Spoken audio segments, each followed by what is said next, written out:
नमस्कार everyone, this is Harish Washne. I welcome you all to inside tutorials. आज हम class 10 का चैप्टर नंबर 1 रियल नंबर्स लेकर आए हैं और इस चैप्टर में हम एक ही बार में फिनिश करेंगे इस चैप्टर को, क्योंकि ये वन शॉर्ट वीडियो है। तो स्टार्ट करते हैं अपना chapter number 1 real numbers. Start करने से पहले हो सकता है आप सबको लगे कि सर आप ये स्टार्टिंग से क्या पढ़ा रहे हो, कि प्राइम नंबर्स क्या है, रियल नंबर्स क्या है, रेशनल नंबर क्या है, इररेशनल नंबर क्या है, कंपोजिट नंबर्स क्या है, को प्राइम नंबर्स क्या है।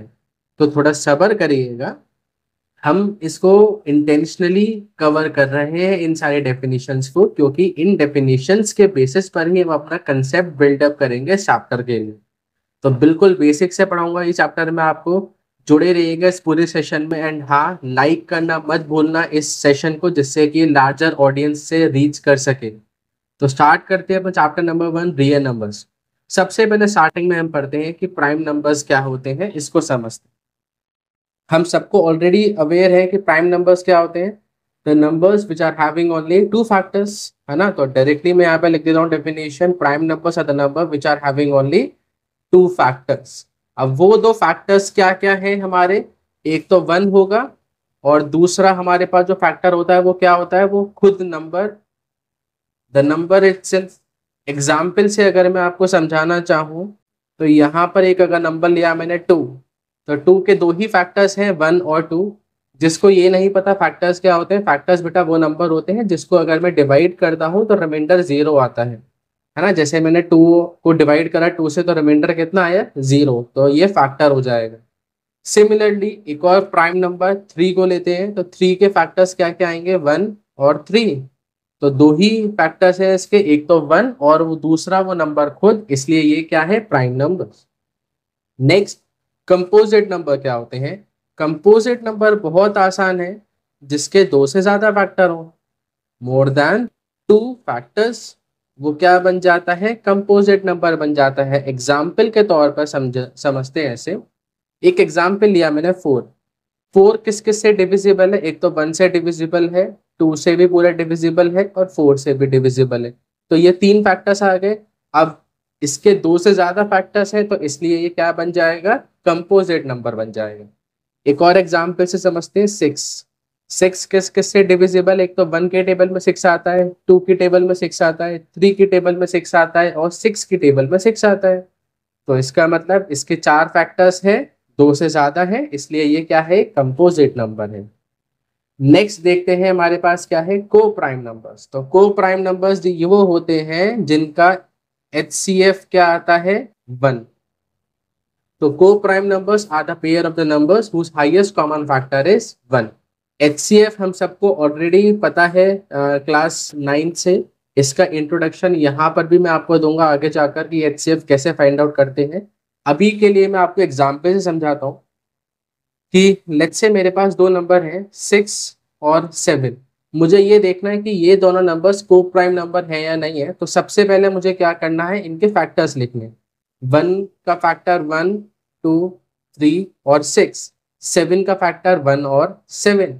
तो इन दोनों नंबर्स में हमारे पास जो कॉमन टर्म है वो क्या है, 1। तो मैं ये कह सकता हूँ कि इनका HCF कितना है, 1। तो ऐसे नंबर्स को क्या बोलते हैं, coprime numbers whose HCF is 1। Next हमारी फेवरेट डेफिनेशन, जो हम सब रट चुके हैं अभी तक बट समझे नहीं है कि रेशनल नंबर क्या है। इसको मैं समझाता हूं। A number that can be written in the form of, a number that can be written in the form of P upon Q, where P and Q are integers and Q is not equal to 0। और अगर आपको class 9 NCERT की definition भी याद हो, तो वहां पर ना एक ब्रैकेट में वो लिखा होता है, it means P and Q are coprimes. तो इसीलिए मैंने आपको को प्राइम की डेफिनेशन पहले बता दी, जिससे कि आप इसको समझ सको। एक एग्जाम्पल लेता हूं और फिर क्लियर करते हैं कि वो रेशनल नंबर है या नहीं है। एक एग्जाम्पल लिया मैंने, फॉर एग्जाम्पल 3/7। तो सबसे पहले मुझे ये बताना है कि ये रेशनल नंबर है या नहीं है। तो रेशनल नंबर होने के लिए पी अपॉन क्यू की फॉर्म में लिखा होना चाहिए, पी अपॉन क्यू की फॉर्म में है, और जो डिनोमिनेटर है मतलब क्यू वो 0 के बराबर नहीं है। अब उसके बाद अगर मैं इस कंडीशन को देखता हूं कि पी और क्यू को प्राइम्स होने चाहिए, तो 3 के फैक्टर्स क्या क्या है, 1 और 3। 7 के क्या क्या फैक्टर है, 1 और 7। तो यहां पर हम देख सकते हैं कि हम इन दो नंबर्स को अगर हमने लिया है तो इसका जो हाईएस्ट कॉमन फैक्टर है वो क्या आ रहा है, 1 आ रहा है। इसलिए ये क्या है, एक रेशनल नंबर है। तो आई होप आपको रेशनल नंबर का रिलेशन को प्राइम से कैसे होता है वो समझ में आ गया होगा। नेक्स्ट देखते हैं इररेशनल नंबर। तो इररेशनल नंबर भी आसान है, a number that can not be written in the form of p upon q, that cannot be written in the form of p by q, where p and q are integers and q is not equal to 0। मतलब ऐसे number जो p upon q की form में ना लिखे जा सकते हो, जहां पर p और q इंटीजर्स होने चाहिए। अब इसको एग्जाम्पल से समझता हूं। जैसे कि हमारे पास हमने ऑलरेडी पढ़ा है, पाई एक इरेशनल नंबर है, √2, √3, √5, ये √7, ये सब क्या है, हमारे एक इरेशनल नंबर है। इरेशनल नंबर क्यों है, क्योंकि हम क्लास 9th में ऑलरेडी कवर कर चुके हैं कि इनका जो डेसिमल एक्सप्रेशन आता है वो नॉन टर्मिनेटिंग और नॉन रिकरिंग होता है। For the same reason they are listed as irrational number. Next is what are real numbers. भाई हम चैप्टर नंबर 10 आपने सॉरी चैप्टर नंबर 1 पढ़ रहे हैं, रियल नंबर्स। तो रियल नंबर्स पता होने चाहिए कि आखिरकार रियल नंबर्स क्या होते हैं। तो real numbers are the collection of rational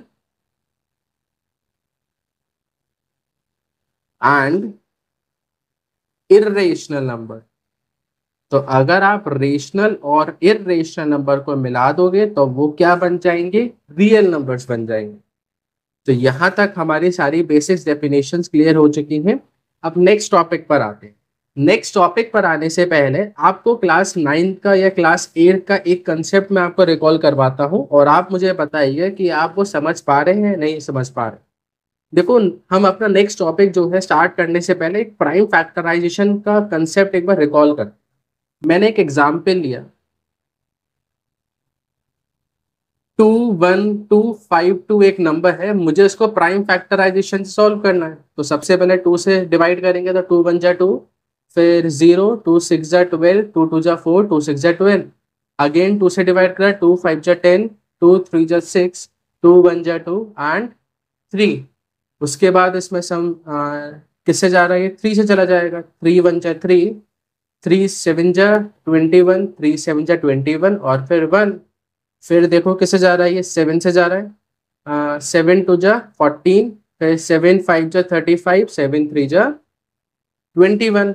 अब अगेन ये किससे जा रहा है, ये 11 से जा रहा है, 11 2 जा 22, 11 3 जा 33 और लास्ट में 23 और आ गया 1।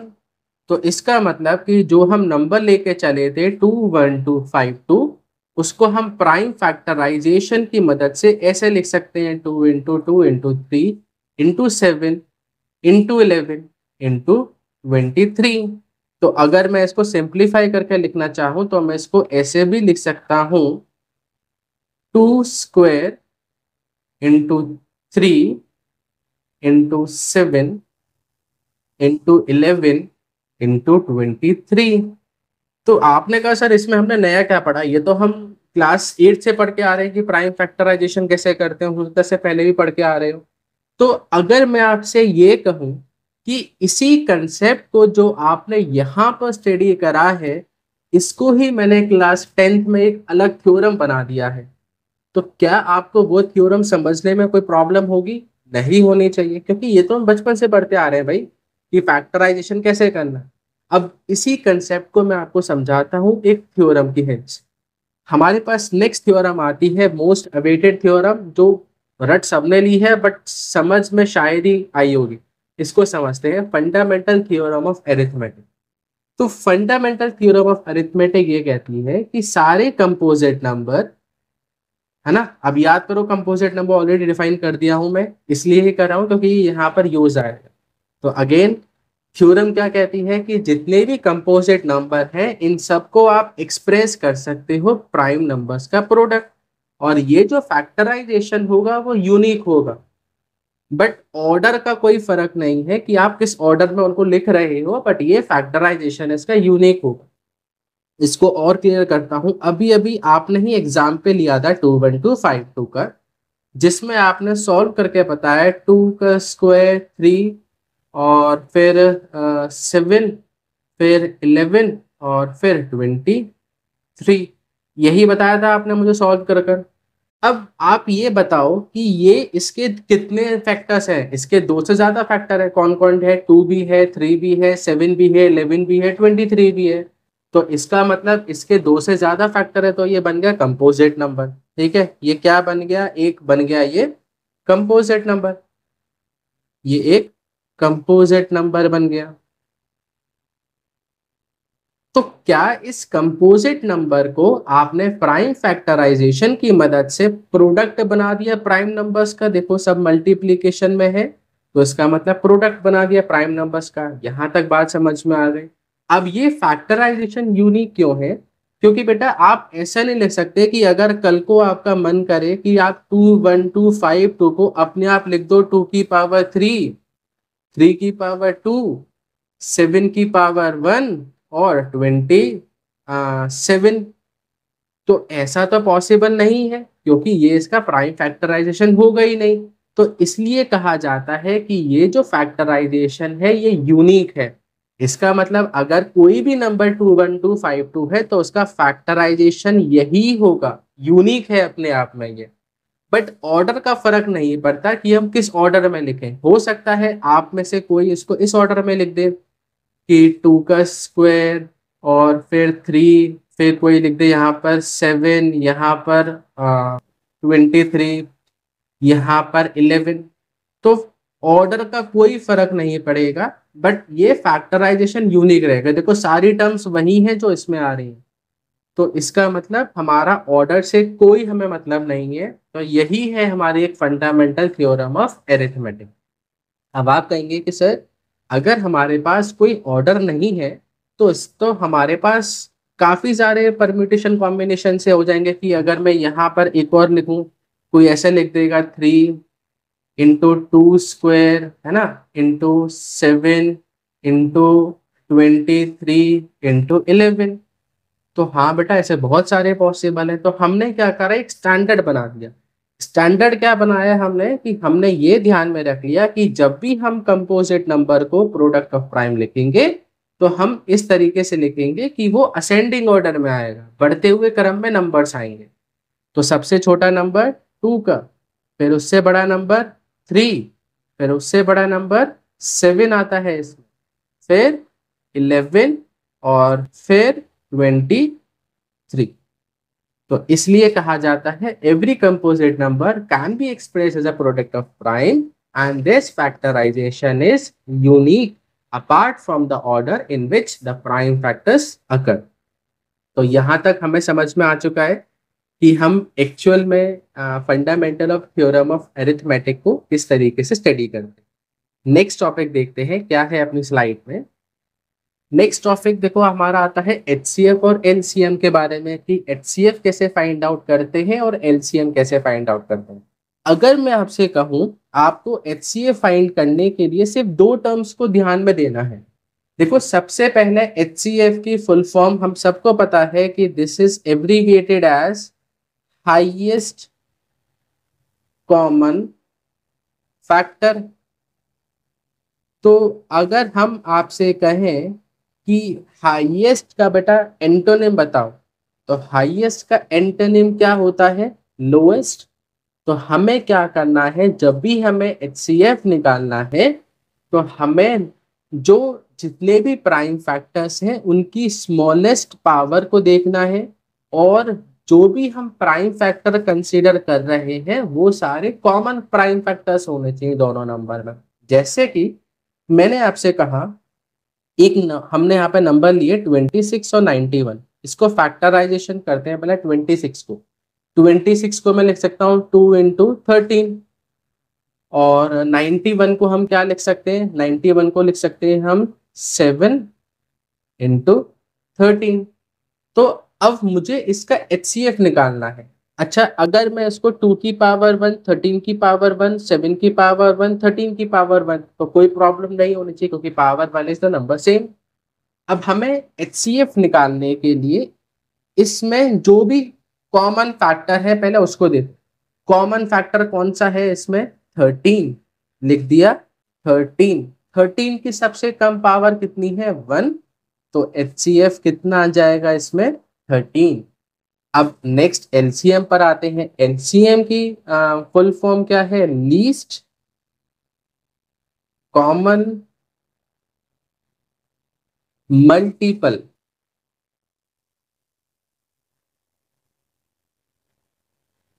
अगर हमें LCM निकालना है किन्हीं भी दो नंबर्स का तो हमें क्या करना है, हमें सारे नंबर लेने हैं, जितने भी दो नंबर्स में फैक्टर्स आ रहे हैं उन सारे नंबर्स को कंसीडर करना है, और उन सारे नंबर्स की हमें हाईएस्ट पावर को कंसीडर करना है जितने भी प्राइम फैक्टर्स आ रहे हैं उसमें।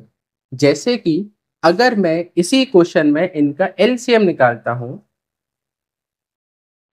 तो LCM के लिए सारे नंबर्स देखने, कौन कौन से नंबर है, 2, पहले नंबर्स देख लो सारे, फिर क्या है 13, फिर क्या है 7, और फिर 13 तो हम ऑलरेडी ले चुके हैं तो लिखेंगे नहीं। अब इनकी जो ग्रेटेस्ट पावर है उसको देखो, ग्रेटेस्ट पावर 2 की पावर मैक्सिमम कितनी है 1, 13 की मैक्सिमम पावर कितनी है 1, 7 की पावर कितनी है 1, तो आंसर आ जाएगा 13 2 जा 26 × 7। इसको फर्दर सॉल्व कर लेंगे तो हमारा क्या आ जाएगा, LCM आ जाएगा दो नंबर्स का। तो LCM के लिए हमें याद रखना है, लीस्ट आ रहा है तो लीस्ट का जो एंटोनिम होता है वो क्या होता है, ग्रेटेस्ट। तो इसी तरीके से हम HCF निकालेंगे और LCM निकालेंगे दो नंबर्स का। नेक्स्ट देखते हैं। अब हमारे पास एक थ्योरम आती है कि एक फॉर्मूला आता है कि HCF into LCM is the product of two numbers. HCF into LCM is the product of two numbers, product of given two numbers।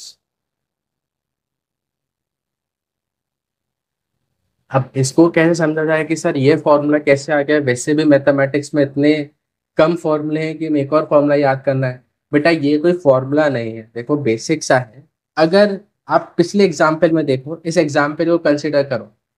इस एग्जाम्पल में मेरे पास दो नंबर्स थे 26 और 91। इसको मैंने लिखा दो नंबर्स हैं 26 और 91। तो यहाँ पर A की जगह मैं 26 ले लेता हूँ, B की जगह 91 ले लेता हूँ। अब HCF आपने इन दोनों नंबर्स का पिछली स्लाइड में निकाला था 13, और जो LCM की बात आई थी तो LCM हमारा कितना आया था 26 × 7, 26 × 7। तो अगर मुझे HCF और LCM को मल्टीप्लाई कर देता हूं मैं, है ना, अगर HCF और LCM को मल्टीप्लाई कर दिया तो क्या बन जाएगा 13 × 26 × 7, 13 7 जा 91 × 26, है ना। इसको मैं फर्दर सॉल्व कर सकता हूँ, बाद में करता हूँ। अब मेरे पास जो दो नंबर हैं A और B, इनको भी मैं अगर मल्टीप्लाई कर दूं तो क्या बन जाएगा, A क्या था 26, B कितना था 91। तो इतना ही सॉल्व करके मैंने ये पाया यहाँ पर कि मेरे पास ये जो दो नंबर आ रहे हैं ये दोनों तो बराबर आ गए हैं 26 × 91। तो इसलिए हमने ये फॉर्मूला बना दिया यार, ये रिलेशन बना दिया HCF और LCM में कि अगर मैं HCF दो नंबर का A और B का उसको मल्टीप्लाई कर दूंगा LCM से, और LCM भी उन्हीं दो नंबर्स का, तो वो उन दो नंबर्स के प्रोडक्ट के बराबर आ जाए। तो ये फॉर्मूला थोड़ा ना हुआ, ये तो एक हमने रिलेशन था जो हमने खुद ही ड्राइव कर लिया हमने एचसीएफ और एलसीएम से। तो इसको भी हमें ध्यान में रखना है। आगे देखते हैं, एक क्वेश्चन है आपके सामने कि एचसीएफ दे रखा है 9 और आपको एलसीएम निकालना है। तो इस क्वेश्चन में हम एप्लीकेशन समझेंगे कि हमने जो पिछला फॉर्मूला पढ़ा था उसको अप्लाई कैसे करना है। ये आपकी एनसीईआरटी का ही क्वेश्चन है। तो हमारे पास फॉर्मूला क्या था, HCF into LCM is a into b. HCF क्या दे रखा है, यहाँ पर 9 दे रखा है। एलसीएम हमें निकालना है तो एलसीएम को एलसीएम ही रहने देते हैं। ए की, अब ए और बी क्या थे, दो नंबर्स थे। यहाँ पर वो दो नंबर्स क्या है, एक नंबर है 306, इसको लिख लिया 306, और जो दूसरा नंबर है वो क्या है यहाँ पर 657। तो अब हमने क्या करना है, इसको डिवाइड करना है। 9 से डिविजिबल हो जाएगा ये, 9 7 9 27। तो एलसीएम आ जाएगा 306 इंटू 73। इसको अगर हम मल्टीप्लाई करेंगे तो हमारा आंसर आ जाएगा 222338। तो हमने इस क्वेश्चन में क्या सीखा कि अगर हमें दो नंबर दे रखे हैं और उन दो नंबर्स का एचसीएफ दे रखा है तो हम फॉर्मूले में पुट कर उसका एलसीएम भी निकाल सकते हैं। नेक्स्ट पर आते हैं, क्या दे रखा है, एक्सरसाइज 1.1 का बहुत आसान क्वेश्चन है। मैं इसमें कुछ पार्ट सॉल्व कर देता हूँ, बाकी रिमेनिंग पार्ट्स आप सॉल्व करिएगा। फर्स्ट पार्ट है इसका, आपको इन सारे नंबर्स को प्राइम फैक्टर्स का प्रोडक्ट लिखना है। तो पहला नंबर है 140, तो उसको प्राइम फैक्टराइजेशन करने के लिए हमें फैक्टराइजेशन करा 2 से, फिर 35, फिर ये किससे जाएगा 5 से, 5 7 जा 35, और फिर 7 से 1। तो इसका मतलब 140 को हम एक्सप्रेस कर सकते हैं 2 इंटू 2 इंटू 5 इंटू 7, या फिर इसको मैं लिख सकता हूं 2 का स्क्वायर इंटू 5 इंटू 7। इसी तरीके से सेकंड जो पार्ट है हमारा वो है 156। इसको कैसे सॉल्व करना है, सबसे पहले 2 से डिविजिबल है ये, तो 2 7 जा 14, 2 8 जा 16, फिर 2 से अगेन डिविजिबल है, 2 3 जा 6, और 2 9 जा 18। उसके बाद 3 से डिविजिबल है ये 13 टाइम्स, और लास्ट में 13 प्राइम नंबर है। तो इसका मतलब 156 को एक्सप्रेस कर सकते हैं हम 2, कितने 2 है, 2/2 आ रहा है, तो 2 का स्क्वायर इंटू 3 इंटू 13। इसी तरीके से हम जो नेक्स्ट पार्ट है उसको भी सॉल्व कर देते हैं आपके सामने। ये है हमारे पास नेक्स्ट नंबर हमने लिया है 3825। तो इसको सॉल्व करते हैं। सबसे पहले सारे नंबर्स को सम करते हैं। 8 + 3 11, 2 13, और 5 18। 3 से डिविजिबल हो जाएगा ये, 3 1 जा 3, फिर 3 2 जा 6, 3 7 जा 21, 3 5 जा 50। ये भी 3 से डिविजिबल है, 3 4 जा 12, और 3 2 जा 6, 3 5 जा 15। अब ये 5 से चला जाएगा, 5 8 जा 40, और 5 5 जा 25। अगेन 5 से चला जाएगा ये, 5 1 जा 5, 5 7 जा 35, और लास्ट में आ जाएगा 70।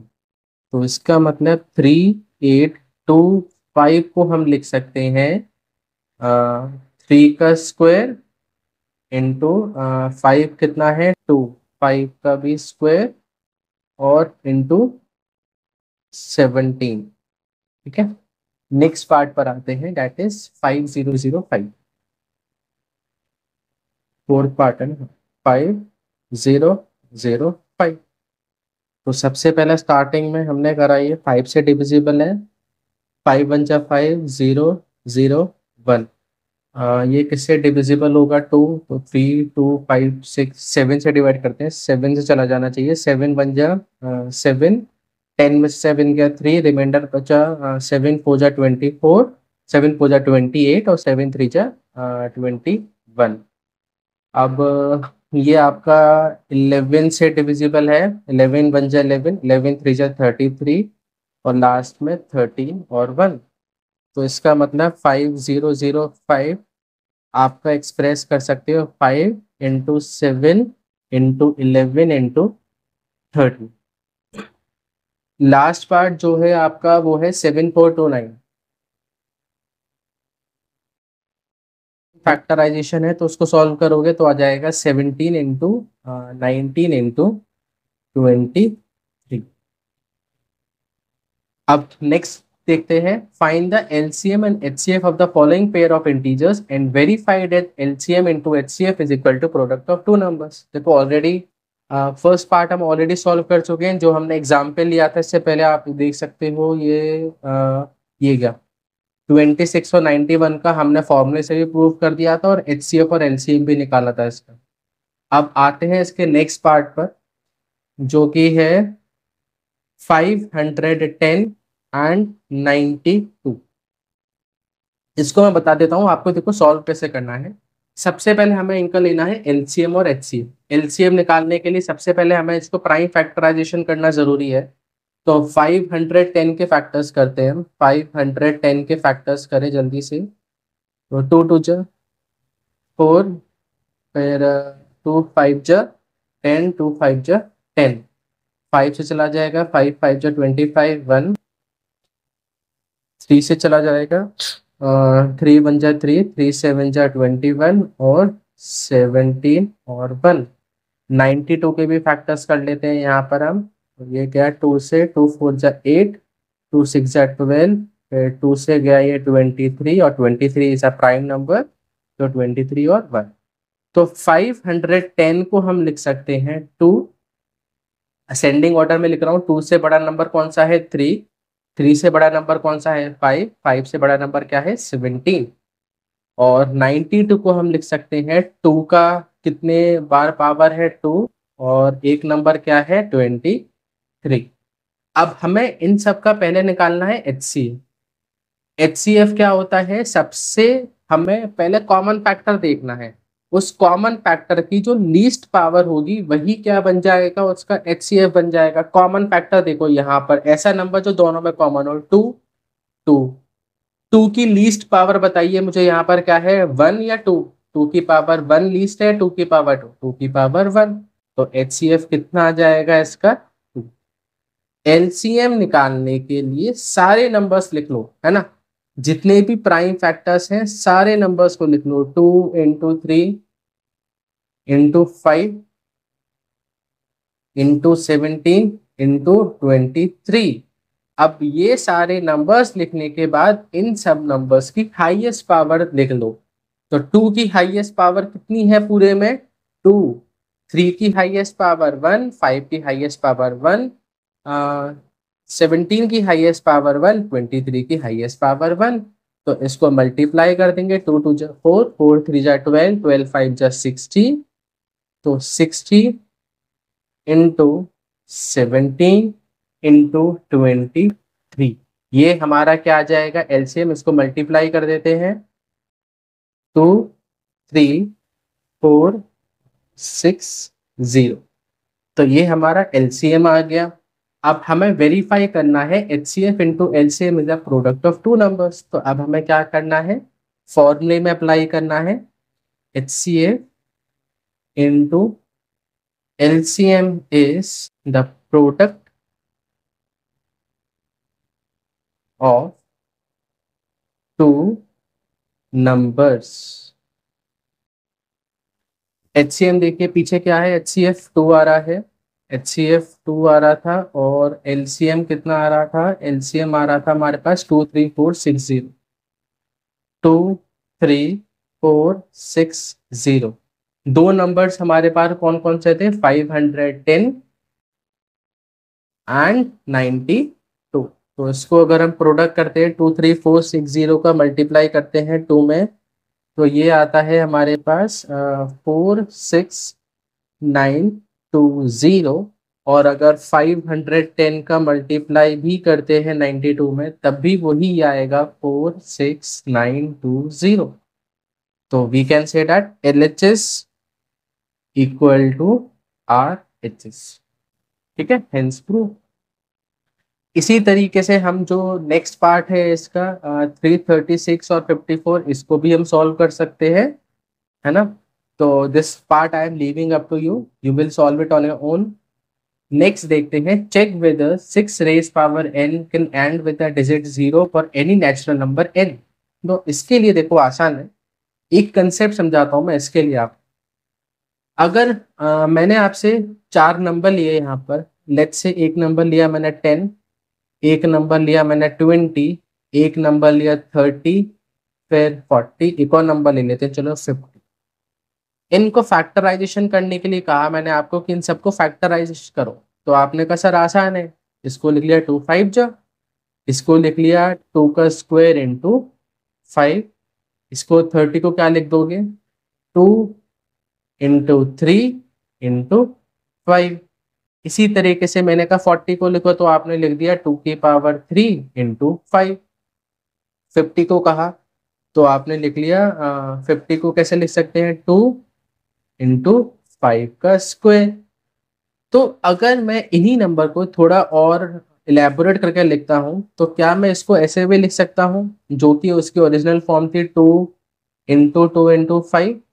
सिमिलरली इसको तो ऑलरेडी लिखा हुआ है 2 इंटू 3 इंटू 5।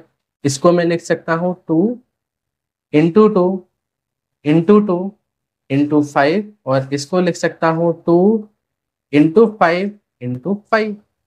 तो अब मुझे यहाँ से इन जितने भी मैंने नंबर्स लिए हैं मुझे यहाँ से क्या कॉमन नजर आया है इन सारे नंबर्स में। देखो यहाँ पर है 2 इंटू 5, यहाँ पर आ रहा है 2 इंटू 5, यहाँ पर भी 2 इंटू 5 आ रहा है, यहाँ पर भी 2 और 5 आ रहे हैं, यहाँ पर भी देखो 2 और 5 आ रहे हैं, यहाँ पर भी 2 और 5 आ रहे हैं। तो इसका मतलब मैं एक जनरल ऑब्जर्वेशन यहाँ से इंटरप्रेट कर पा रहा हूं कि अगर कोई भी नंबर मेरा 0 से एंड हो रहा है तो उसमें ये दो फैक्टर जरूर आएंगे 2 और 5, है ना। अगर ये दो फैक्टर्स आएंगे तो इसका मतलब मेरा वो नंबर 0 से एंड होगा हमेशा, है ना। एग्जाम्पल में अगर मैं आपको 100 ले लेता हूँ, 100 को हम क्या लिख सकते हैं 25 इंटू 4 मतलब 2 इंटू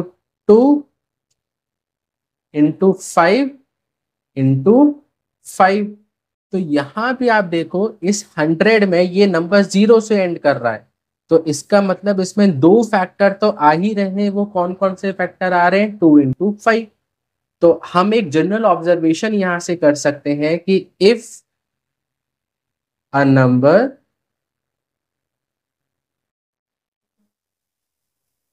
इज एंडिंग विद 0, तो इस अगर नंबर एंड होगा 0 से तो it should have 2 into 5 as its factor. ये बात समझ में आ गई है मैं कि अगर कोई भी नंबर 0 से एंड होगा तो उसके 2 इंटू 5 उसके फैक्टर्स होने चाहिए। अब आते हैं अपने क्वेश्चन पर। हमें बताना है कि 6 रेज्ड पावर n क्या कभी 0 से एंड होगा। देखो यहाँ पर इसमें दे रखा है for any natural number n, तो हमें कोई भी नेचुरल नंबर लेना है जो हमारा n हो सकता है। मतलब n की वैल्यू 1 भी हो सकती है, n की वैल्यू 2 भी हो सकती है, 3 भी हो सकती है, 4 भी हो सकती है, और सो ऑन। जितने भी नेचुरल नंबर्स हैं उन सबको आप n की जगह रख सकते हो। तो अगर हम 6 को लिखें तो हम इसको सेग्रीगेट कर कर फैक्टराइजेशन के फॉर्म में ऐसे लिख सकते हैं 2 इंटू 3 रेज पावर n। तो अभी अभी हमने पढ़ा था कि अगर हमारा कोई भी नंबर 0 से एंड होगा तो उसमें दो फैक्टर्स होंगे, कौन कौन से 2 इंटू 5। यहाँ पर 2 तो है बट यहाँ पर 5 नहीं है, तो आंसर विल बी नो।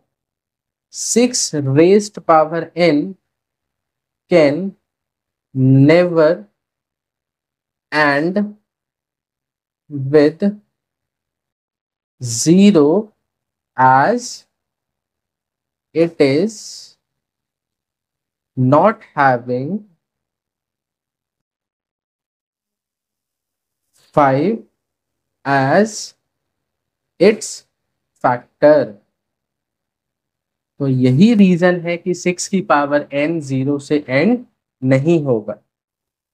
तो नेक्स्ट क्वेश्चन देखते हैं अपना। नेक्स्ट क्वेश्चन है we have to explain that these two numbers are composite number. तो क्यों कंपोजिट नंबर है, मैं ये एक्सप्लेन करना है। तो सबसे पहले हम फर्स्ट पार्ट को देखते हैं। फर्स्ट पार्ट क्या है हमारा 7 इंटू 11 इंटू 13 प्लस 13। यहाँ पर मैं 13 कॉमन ले सकता हूँ, तो ये आ जाएगा 7 इंटू 11 प्लस 1। तो ये फर्दर सॉल्व करूंगा। 11 7 जा 77, 77 प्लस 1 78। अच्छा 78 का होता है 13 6 जा। तो इस 78 को मैं फर्दर ब्रेक डाउन करके लिख सकता हूँ 13 इंटू 2 इंटू 3, 3 टू जा 6 और 6 इंटू 13 78। तो फाइनली हमारा जो प्राइम फैक्टराइजेशन की मदद से आएगा वो कुछ इस तरीके से आएगा। तो हमें कंपोजिट नंबर कब होते हैं, जब उसके 2 से ज्यादा फैक्टर होंगे, मतलब 1 और वो नंबर जो खुद है उससे ज्यादा फैक्टर्स हैं। तो यहाँ पर 2 से ज्यादा फैक्टर आ रहे हैं, तो therefore yes it is a composite number.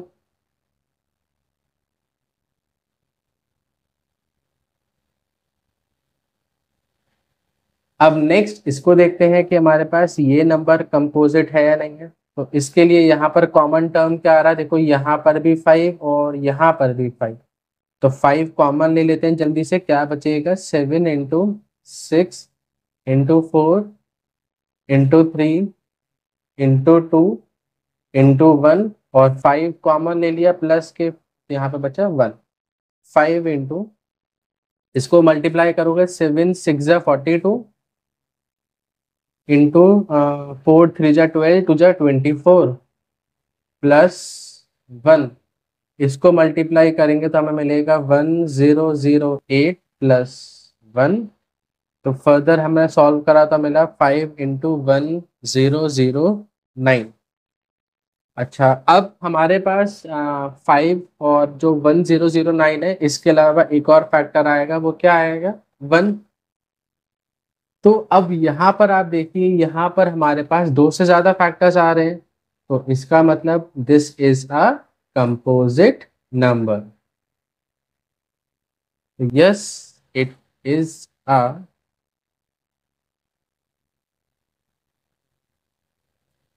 Composite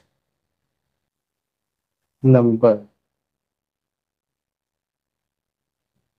अब नेक्स्ट देखते हैं, नेक्स्ट क्या है। नेक्स्ट क्वेश्चन है, इंपॉर्टेंट क्वेश्चन है एनसीईआरटी का, है ना। और एक एक यही क्वेश्चन है जो वर्ड प्रॉब्लम है हमारी एनसीईआरटी में, तो उसको कैसे सॉल्व करते हैं ये देखते हैं। एक सर्कुलर पाथ है around which Sonia and Ravi are taking a part, ठीक है। तो इसको यहाँ पर मैं समझाना चाहूँ तो एक सर्कुलर पाथ है, ठीक है, एंड एक स्पोर्ट्स फील्ड है, उसके अराउंड एक सर्कुलर पाथ है जहां पर रवि और सोनिया सर्कुलर पाथ को ट्रेवल कर रहे हैं। तो अगर ये यहाँ पर रवि है और यहाँ पर सोनिया है, वो सर्कुलर पाथ पे चक्कर लगा रहे हैं, सर्कुलर जो पाथ है। अब इनमें हमें दे रखा है कि सोनिया जो है उसको लगते हैं 18 मिनट्स और जो रवि है उसको लगते हैं 12 मिनट्स इस सर्कुलर पाथ का एक चक्कर लगाने में। हमसे दे रखा है कि जो रवि और सोनिया है उन्होंने एक ही टाइम पे स्टार्ट करा है। अब आपको ये बताना है कि ये कितने टाइम बाद स्टार्टिंग पॉइंट पर दोबारा मिलेंगे। तो इस क्वेश्चन में हम सबको ऑलरेडी पता है, हमें एलसीएम निकालना होता है इस क्वेश्चन में। बट इसके पीछे का रीजन ये है कि एलसीएम अगर आप देखो तो वो क्या रिप्रेजेंट करता है, लीस्ट कॉमन मल्टीपल। और अगर हम इस सिनेरियो की बात करते हैं, इस केस में अगर हम एलसीएम निकालेंगे तो एलसीएम बेटा एक ऐसा पॉइंट रिप्रेजेंट करेगा इस सिनेरियो में जहां पर जो सोनिया और रवि हैं दोबारा मिलेंगे स्टार्टिंग पॉइंट पर, इसलिए हम एलसीएम ले रहे हैं। अगर हमसे इसमें कहा जाता कि आप एक कॉमन फैक्टर बताइए या कॉमन डिवाइजर बताइए, तो उस केस में हम निकालते HCF। बट यहाँ पर हमसे टाइम पूछा गया है कि कितने टाइम बाद ये दोनों दोबारा मिलेंगे स्टार्टिंग पॉइंट पर, इसलिए हम इस केस में क्या निकालेंगे, इसका एलसीएम निकालेंगे। तो एलसीएम हमें लेना है अब दो नंबर्स का। वो दो नंबर्स क्या क्या है हमारे पास, 18 और 12। तो एलसीएम निकालना हमें आता ही है। 18 के फैक्टर्स करते हैं। 18 can be written as 2 into 3 into 3। 12 can be written as 2 into 2 into 3। इसको हम फर्दर लिख सकते हैं 2 into 3 स्क्वायर, और इसको हम फर्दर लिख सकते हैं 2 स्क्वायर into 3 की पावर 1। अब जल्दी से एलसीएम अगर हम रिकॉल कर सकते हैं तो हमने क्या इसके दो शॉर्ट ट्रिक पढ़ी थी। लीस्ट का एंटोनिम क्या था, हाईएस्ट। तो हमें सारे नंबर्स की हाईएस्ट पावर लिखनी है। तो यहाँ पर कितने प्राइम फैक्टर्स हैं, पहले उनको लिख लेता हूँ मैं। दो ही प्राइम फैक्टर्स हैं, 2 और 3। इनकी हाईएस्ट पावर देखो, 2 की हाईएस्ट पावर दोनों में कितनी है, 2। 3 की हाईएस्ट पावर दोनों में कितनी है, 2। तो आंसर आ जाएगा 36 मिनट। इस तरीके से आंसर आता है हमारा 36 मिनट। तो इसी के साथ एक्सरसाइज 1.1 हमने फिनिश कर ली है पूरी। अब हम एक्सरसाइज 1.2 की तरफ स्टार्ट करते हैं, जहां पर आपने जो प्रूफ वाले क्वेश्चंस हैं कि हमें ये नंबर इर्रेशनल प्रूफ करना है, वो क्वेश्चंस करेंगे सॉल्व। उसको स्टार्ट करने से पहले एक थ्योरम है हमारे पास, इसको समझ लेते हैं। थ्योरम है हमारे पास कि let p be a prime number if p divides a square then p divides a where a is a positive integer। अब आप ये कहेंगे कि सर ये थ्योरम हमें समझ में नहीं आ रही है, कुछ इसको थोड़ा आसान करो। तो उसको आसान बनाता हूं मैं आपके लिए। यहाँ पर मैंने दो वैल्यूज लिखी हुई हैं आपके सामने, है ना।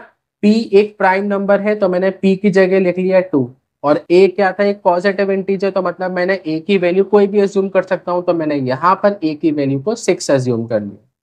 अगर आप मुझे ये बताएं कि यहाँ पर मैं ये लिख सकता हूं कि अगर मैं 6/2 लिख रहा हूं तो क्या ये डिविजिबल है पूरा, आंसर आएगा यस इट इज डिविजिबल, और 3 आता है। अगर मैं आपसे कहूं कि मैं 36 को डिवाइड करता हूं 2 से, तो क्या ये दोबारा डिविजिबल है, answer will B yes it is completely divisible. तो आप मतलब आपने इनडायरेक्टली क्या करा, ये जो थ्योरम है इसी को ही तो प्रूफ करा है भाई। ये तो नॉर्मल सी बात है, इतना हमें थ्योरम पढ़ने की जरूरत क्या है। तो हम एग्जांपल से दे सकते हैं कि अगर p एक प्राइम नंबर है, जो कि मैंने 2 लिया यहाँ पर, तो अगर 6 को मैं 2 से डिवाइड कर रहा हूं तो ये डिविजिबल है। और अगर मैं 6 का स्क्वायर कर रहा हूं, 6 का स्क्वायर कितना होता है 36, तो मैंने यहाँ पर अगर 6 का स्क्वायर करा है तो वो भी p से डिविजिबल है। तो यही आपकी एक थ्योरम है, और इस थ्योरम में ऐसा कुछ भी नहीं है जो हमें याद करना पड़े। ये बेसिक कंसेप्ट है, हम सब ऑलरेडी पढ़ते हुए आ रहे हैं। तो यही थी हमारी थ्योरम 1.2। उसके बाद अब आप कहेंगे कि सर अब इस थ्योरम का हमारा यूज क्या है। तो इस थ्योरम का बेटा यूज ये है कि इस थ्योरम की मदद से हम इररेशनैलिटी को प्रूव करें। जो इररेशनैलिटी है, या फिर हमें अगर कोई भी नंबर को इररेशनल प्रूव करना होता है तो हम इसी थ्योरम की मदद से इनको प्रूव करेंगे। तो कैसे करना है, एक एग्जाम्पल से समझते हैं। We have to prove that √3 is irrational. इसमें मेरी क्या अप्रोच रहेगी, मैं क्या करूंगा, पहले हम उस जिस नंबर को हमें इररेशनल प्रूव करना है उसको मैं रेशनल लेके चलूंगा।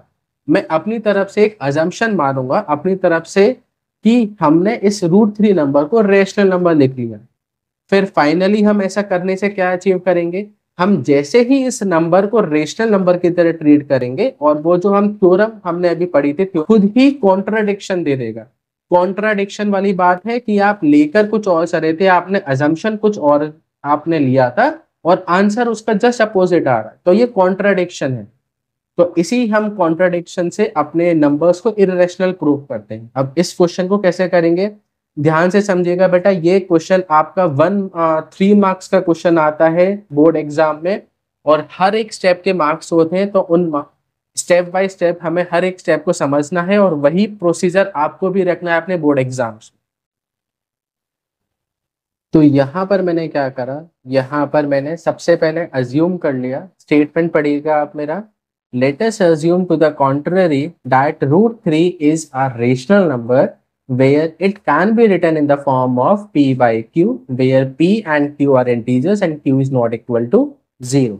तो इसका मतलब, इस स्टेटमेंट का मतलब है कि हमने अपना जो अजम्पशन था वो ये माना कि √3 एक रेशनल नंबर है, और अगर √3 एक रेशनल नंबर है तो ये p अपॉन क्यू की फॉर्म में लिखा जा सकता है। यहीं पर मैंने वही लाइंस लिखा है, तो इसका मतलब √3 is equal to p upon q. अब मैंने क्या कर दिया, इस इक्वेशन को दोनों तरफ स्क्वायरिंग कर दिया। अगर इसे इक्वेशन नंबर 1 दिया तो इन दोनों को स्क्वायर कर दिया दोनों तरफ, तो क्या मिला, √3 का square is equal to p square upon q square. √3 का स्क्वायर इज 3। अब हम क्या करेंगे, इस 3 को, जो मेरा यहाँ पर राइट हैंड साइड पर, लेफ्ट हैंड साइड पर है, इस 3 को मैं डिनोमिनेटर में ले जाऊंगा इधर, तो इसको हम ऐसे भी लिख सकते हैं, q square is equal to p square upon 3।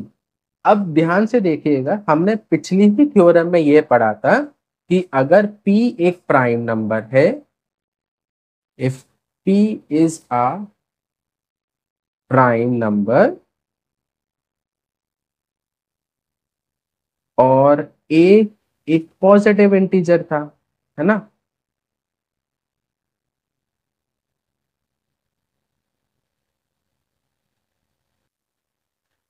एक पॉजिटिव इंटीजर था।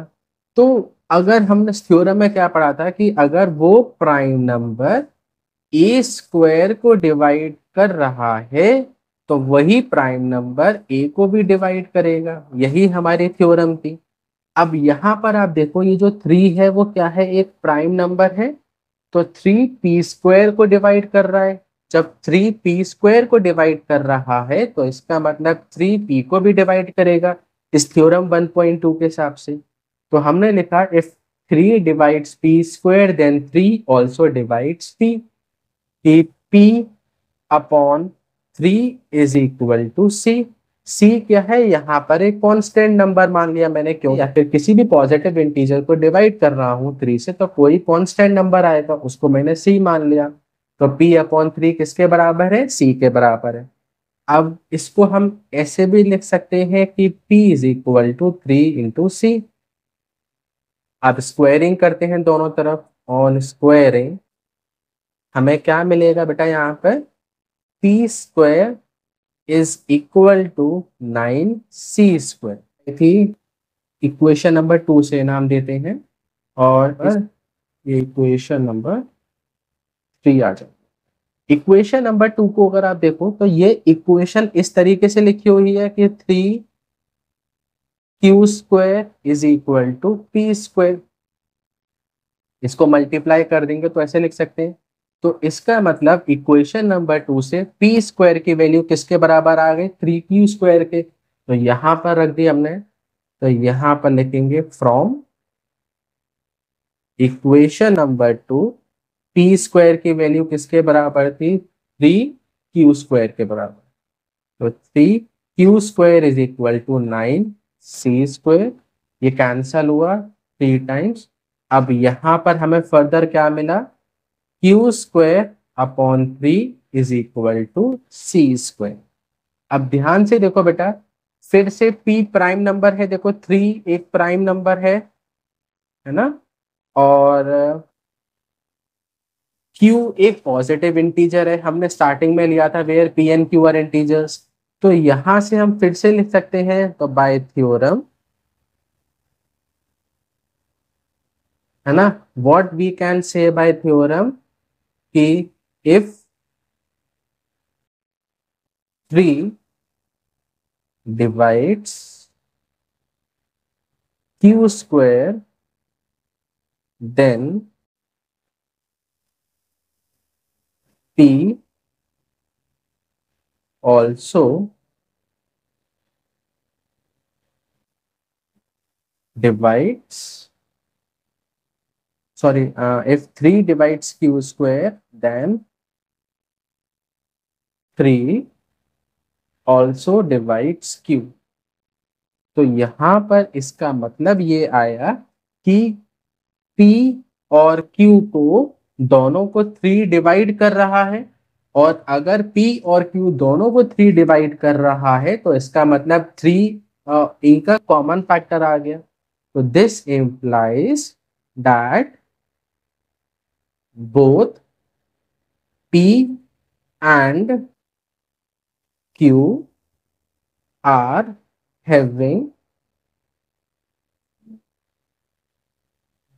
3 as the common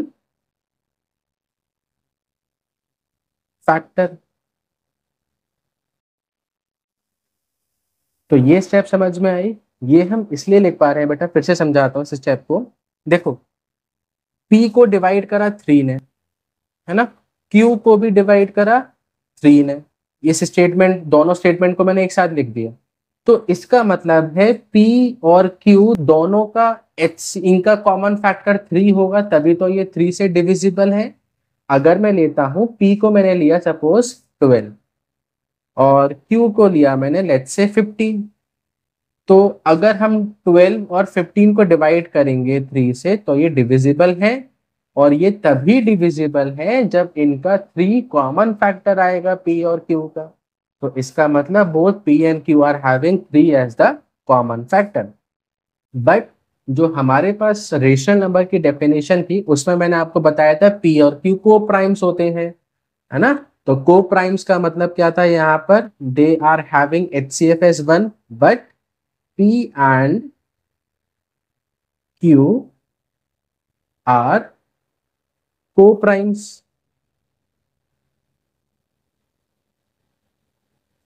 है ना. P and Q are co-primes. तो इसका मतलब क्या था, having, यहां पर मैं आपकी अंडरस्टैंडिंग के लिए लिख दे रहा हूं, having common factor as 1 only. तो P और Q को प्राइम्स है, इसका मतलब कॉमन फैक्टर 1 होगा, बट यहाँ पर कॉमन फैक्टर 3 आ रहा है, तो इसका मतलब हमारा अजम्पशन गलत हो गया, है ना. तो दिस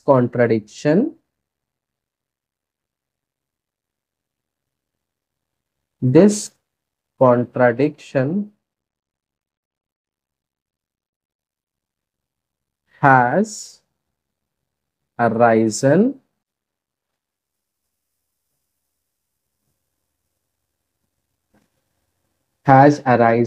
because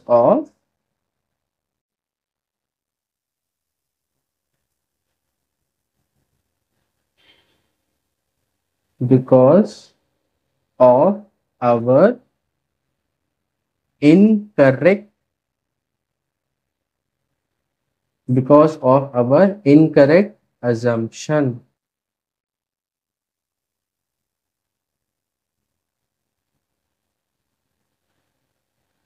ठीक है, हमारा ये कॉन्ट्राडिक्शन क्यों आ रहा है, क्योंकि हमने अजम्पशन गलत लिया था. तो लास्ट में लिखेंगे this implies that √3 is an, कौन सा नंबर हो गया, इर्रेशनल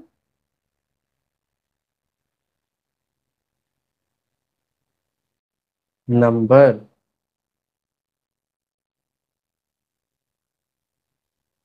तो ये आपका प्रूफ है 3 मार्क्स का, एंड हर एक स्टेप जरूरी है.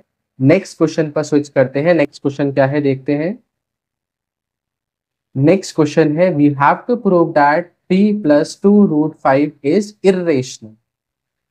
तो अब जब हमें ये प्रूफ करना था तो स्टार्टिंग हमने कैसे करते थे, हम उस नंबर को रेशनल लेके चलते थे. यहाँ पर मैंने वही करा है, थोड़ा टाइम कंज्यूम कम हो इसलिए मैं पहले से लिख दे रहा हूँ यहाँ पर कि let us assume that 3 + 2√5 is a rational number where it can be written in the form of P upon Q, where P and Q are integers and Q is not equal to 0. तो अगर 3 + 2√5 एक rational number है तो उसको हम P upon Q के form में लिख सकते हैं. अब मैंने यहाँ पर क्या करा, इस प्लस के 3 को इधर शिफ्ट करा तो बन जाएगा माइनस का 3. Q और 1 का एलसीएम लिया, Q आया तो ये आ जाएगा P - 3Q upon Q. इस 2 को जो मल्टीप्लीकेशन में था इसको मैं डिवीजन में लेके गया राइट हैंड साइड पे, तो इस तरीके की फॉर्म आ जाएगी। अब p और q इंटीजर्स थे, तो जब p और q इंटीजर्स हैं, यहां पर मैं एक लाइन बना देता हूं और लिखता हूं कि since p and q are integers, तो अगर p और q इंटीजर्स हैं तो p minus 3q upon 2q एक इंटीजर्स की फॉर्म में आएगा, जहां पर न्यूमरेटर और डिनोमिनेटर इंटीजर होंगे। तो हम ये कह सकते हैं कि ये एक रेशनल की तरह ट्रीट होगा पार्ट, है ना। This implies that p minus 3q upon 2q is a rational, but √5 हम सबको पता है क्या है, एक इरेशनल है, बट √5 इज इरेशनल, है ना। और जब हम किसी इक्वेशन में एक इक्वेट कर रहे हैं तो रेशनल रेशनल के बराबर होगा, इरेशनल के बराबर तो नहीं होगा, बट यहां पर √5 क्या है, इरेशनल है। और इरेशनल और ये बराबर किसके है, ये रेशनल के बराबर आ रहा था। तो क्या कभी ऐसा पॉसिबल है, नहीं है। तो इसलिए ये हमारा 3 + 2√5 क्या हो जाएगा, इरेशनल नंबर। अगेन यहाँ पर हम क्या लिखेंगे, एक स्टेटमेंट और लिखेंगे जो हमारा पिछली स्लाइड में था, ये वाला स्टेटमेंट कि this contradiction has arisen because of our incorrect assumption. ठीक है, यहाँ पर ये स्टेटमेंट और कॉपी कर देंगे हम। तो यहाँ पर मैंने ये स्टेटमेंट और लिख दिया नीचे कि this contradict has arisen, this contradiction has arisen because of our incorrect assumption that 3 + 2√5 is rational। Last में एक लाइन ऐड कर देना फेवरेट आपकी, hence 3 + 2√5 is irrational।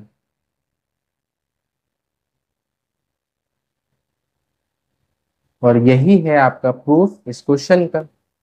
Next question देखते हैं। नेक्स्ट क्वेश्चन क्या है, we have to prove that 1/√2 7√5 और 6 + √2 ये इरेशनल नंबर है। तो इसको कैसे करेंगे, अगर मैं फर्स्ट पार्ट को लेता हूं, यहाँ पर 1/√2 को इरेशनल प्रूव करना है, तो सबसे पहले लाइन यही होगी, late us assume that 1/√2 is a rational number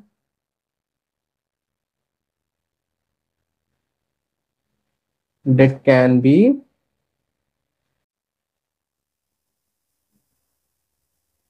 written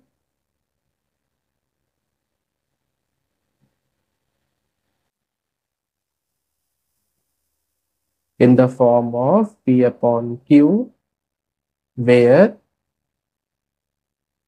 p and q are integers and q is not equal to 0। ठीक है, तो यहां से हम लिख सकते हैं कि 1/√2 किसके बराबर है, p/q के बराबर है। अगर मैं इसका रेसिप्रोकल लूंगा तो क्या बन जाएगा, √2 इज इक्वल टू q/p। अब आप मुझे ये बताइए, इस क्वेश्चन में हमने अजम्पशन में क्या लिया था, p और q क्या है, इंटीजर्स हैं। तो जब p और q इंटीजर्स हैं तो q/p भी हमारा एक इंटीजर्स की फॉर्म में होगा। तो और जो q/p है वो रेशनल नंबर की फॉर्म में है, क्योंकि q और p दोनों इंटीजर्स हैं, है ना। तो हम यहां पर कह सकते हैं बट q/p इज रेशनल। और रेशनल क्यों है, यहां पर रीजन भी लिख देंगे हम इसका, since p and q are integers, है ना। एंड जब q/p रेशनल है और हमारा जो √2 है लेफ्ट हैंड साइड पे वो क्या है, इरेशनल, एंड √2 इज इर्रेशनल। ठीक है, तो अब यहाँ पर फिर से वही कॉन्ट्राडिक्शन आ गया कि जो रेशनल पार्ट था वो इर्रेशनल के बराबर आ रहा है, जो कि पॉसिबल नहीं है। बस लास्ट में लाइन लिख देंगे। तो यहाँ पर मैंने लाइंस लिख दी है ऑलरेडी। क्या है? This contradiction has arisen because of our incorrect assumption that 1/√2 is rational, hence 1/√2 is irrational. तो सिंपल सा सोल्यूशन था, ज्यादा लेंदी भी नहीं है कि हमें पूरा प्रूफ करना है जैसे हमने फर्स्ट क्वेश्चन में किया था। आसान क्वेश्चन है। सेकेंड पार्ट पर आते हैं। Show that 7√5 is an irrational number. इसको सॉल्व करते हैं, कैसे करेंगे? तो इसको प्रूफ करने के लिए मैंने क्या अज्यूम करा कि 7√5 एक रेशनल नंबर है, जहां पर उसको हम लिख सकते हैं P/Q की फॉर्म में। और जहां P और Q क्या है? इंटीजर्स है, और Q किसके बराबर नहीं है? 0 के बराबर नहीं है। तो 7√5 इज इक्वल टू P/Q। इस 7 को डिनोमिनेटर में लेके आएंगे राइट हैंड साइड पर, तो बन जाएगा P/7Q। अब यहाँ पर हम देख सकते हैं कि जो हमारी राइट हैंड साइड है वो रेशनल नंबर है, क्योंकि P और Q इंटीजर्स थे। और जो हमारी लेफ्ट हैंड साइड है वो क्या है? एक इर्रेशनल पार्ट है। तो इर्रेशनल पार्ट रेशनल पार्ट के बराबर नहीं हो सकता। तो this contradiction has arisen because of our incorrect assumption that 7√5 is rational, hence 7√5 is irrational। तो आसान सा इसका प्रूफ था। लास्ट पार्ट पर आते हैं। लास्ट पार्ट ये है कि आपको 6+√2 को इर्रेशनल नंबर प्रूफ करना है। So let us assume that 6+√2 is a rational number where it can be written in the form of P/Q, where P and Q are integers and Q is not equal to 0। ये तो as it is same रहेगा, इसमें कोई change नहीं आएगा। अब 6+√2 किसके बराबर है? P/Q के बराबर है। तो इस 6 को मैंने 10 शिफ्ट कर दिया, तो अब माइनस का 6 बन गया। अब इसका एलसीएम लिया तो क्या बन जाएगा? P - 6Q/Q, और यहाँ पर क्या रह गया? √2। यहाँ पर हम देख सकते हैं कि ये जो पार्ट है वो रेशनल पार्ट है, क्योंकि P और Q इंटीजर्स थे। और जो बचा आपका यहाँ पर लेफ्ट हैंड साइड पे क्या बचा? √2। √2 क्या है? इर्रेशनल है। तो यहाँ पर लास्ट लाइन हमारी आ जाएगी, this contradiction has arisen because of our incorrect assumption that 6+√2 is rational, hence 6+√2 is an irrational number। तो इसी के साथ हमने चैप्टर नंबर 1 कंप्लीट कर लिया है। सारे एनसीईआरटी के क्वेश्चंस हमने स्टडी कर लिए हैं, सबको थॉरोली सॉल्व करा है, सारे कंसेप्ट्स भी हमने क्लियर करे हैं। अगर कोई भी आपका डाउट रह जाता है इसमें तो please let me know in the comment section, and please share this video to your friends as well, and thank you all for watching this video. Have a nice day।